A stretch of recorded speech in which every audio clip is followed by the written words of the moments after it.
Je suis Muriel Collerin, coach certifié en transition professionnelle, management et vente.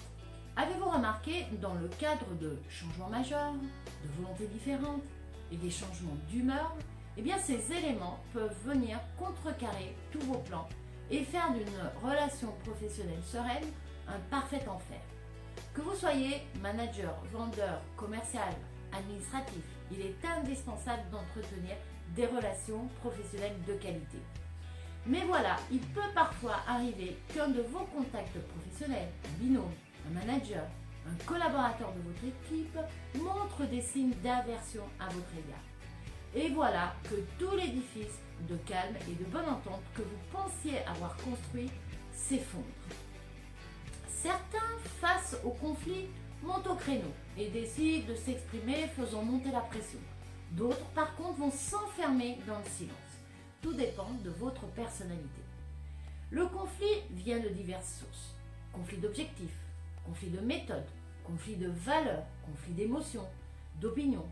Alors le combat commence et génère peur, colère et de la substitution, entraînant bien sûr une baisse d'efficacité dans le travail.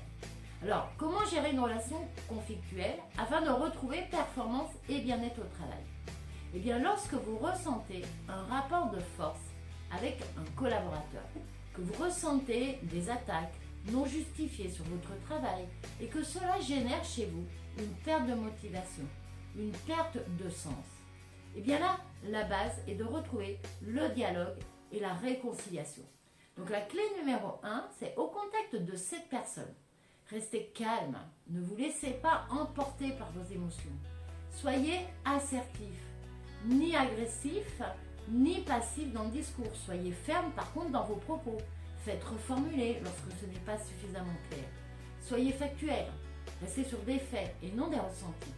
Demandez des écrits et surtout gardez les écrits. Et puis, la clé numéro 2, apprenez à prendre du recul. Dans un contexte tel que celui-ci, il faut surtout prendre soin de soi, surtout de vous oxygéner. Donc au lieu de ressasser, changez-vous les idées. Privilégiez des relations riches en émotions, avec un collègue, avec un membre de votre famille, un ami, mais en tous les cas avec des personnes positives, optimistes, gaies, sereines et qui vous feront retrouver le sourire. La clé numéro 3, c'est mettez en place une activité régulière. Par exemple, 30 minutes d'une activité qui vous amuse, qui vous permet de vous libérer de vos émotions négatives et qui favorise chez vous la joie. Évitez évidemment les excitants, mangez sainement, ce qui va vous permettre de retrouver concentration, mémoire, peut-être une parfaite analyse que vous aviez perdue et surtout de retrouver de l'énergie. Et puis si malgré tout, tous ces efforts, le conflit dure et que votre collègue vous attaque régulièrement, là, la médiation s'impose. Demandez de l'aide à une personne neutre. Enfin, pour résumer la bonne attitude à adopter, c'est un comportement assertif, privilégier une communication bienveillante, constructive, afin de retrouver votre efficacité et le bonheur de travailler ensemble.